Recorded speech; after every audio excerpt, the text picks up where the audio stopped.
Al Broaddus, your reaction to the Fed's statement today that $600 billion, that was bigger than expected. Well, that extra $100 billion, I think, is important, not so much in an economic sense as a signal of what they want to convey to markets and the public, because they know that everybody was looking for 500. They did a little bit more.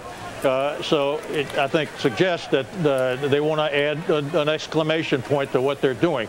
Mark, let me make one point that I think is important here. Much of the criticism of this action, or in the anticipation of it, is that it's not going to have much, even a large amount of money injected like this is not going to have a lot of near-term impact on jobs or the unemployment rate or the economy generally. And I think that's true. I think it's important to keep in mind that one of the objectives that I know the chairman has here is to ward off any increased risk of too little inflation, moving towards deflation. This action, while moderate, hopefully will reduce the risk that inflation expectations may decline more sharply than is desirable going forward. That would tend to raise real interest rates and put an additional drag on the recovery. So I think that's part of the rationale. Yeah. And I think they not only did it, they did it with a little bit more emphasis, which I think underlines that point. A little bit more muscle, Diane Swonk, and the central bank keeping its pledge, as Peter mentioned, to keep interest rates low. Again, that language, for an extended period. Please define extended period. I think everybody's now decided it's probably almost into 2012. I've got it into 2012 myself. I think the important issue here is, again, the $900 billion total that they'll be purchasing as their own balance sheet matures as well to offset that too. That's a lot of Treasury bonds in terms of the incremental purchases. And what's a little bit surprising in the statement, they did give themselves flexibility to adjust up or down, but they also didn't specify that they would buy other kinds of securities besides Treasuries. And that's some pushback from people who do not want to go back into the mortgage market. Bullard is in that camp, and you're seeing some of that pushback in this statement where they didn't get more broad. A lot of people really do believe the Fed is going to move back into mortgage-backed security purchases as well. Right. But that was not in this statement. That was missing from this statement. And in fact, it was explicit that it was Treasury bonds, and I think that's important too.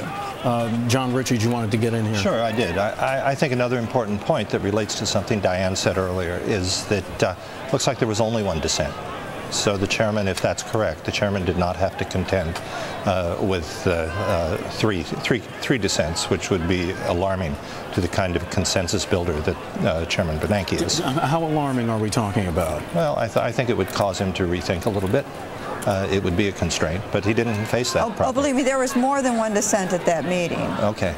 We know there were. I mean, Tom is representative. But I think the other point is that, leaving this a little bit flexible, there is a risk out there as well. As in January, Plosser, Lacker, Fisher will also be voting, taking over Tom's role, and there will be a lot more dissenting potential votes, although I don't think they'll actually vote to dissent in a group of three, as that would be very destabilizing to the credibility of the Federal Reserve System in general, and a vote against the Fed chairman. That's going to be a lot more bargaining power for those dissenters as we move into January. So I'm a little surprised at the size of that they didn't want to get more pushed in before the end of the year, just because of what they're going to have to face on the voting side of it once we get into January. John Richards, do a lot of people understand that give and take, that tension in these Fed meetings, especially with those who dissent?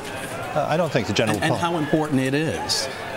Well, yeah, it's critically important. I think every Fed chairman has an operating style. Chairman Bernanke's is clearly to be relatively consensual, as opposed to his predecessor. So I do think it's an important event. One takeaway that I had from this that hasn't been mentioned yet is the importance of leaving open-ended and dependent upon the incoming data the Fed's action.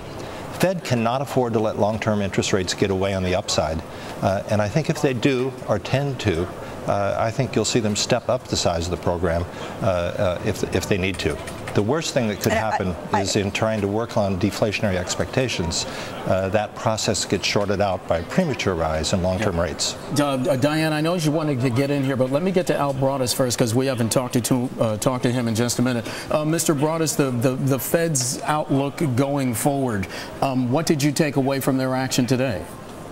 My sense is that the outlook hasn't changed a great deal for some time now.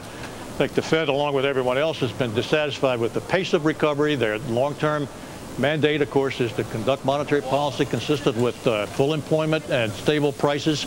We're a long way from that, so they want to do whatever they can to lay the foundation for that. And again, I think a lot of the rationale here had to do with preempting the risk of too much disinflation, but probably that additional signal of the strength of this may be a sign that they remain concerned about the economy and the sluggishness of the recovery.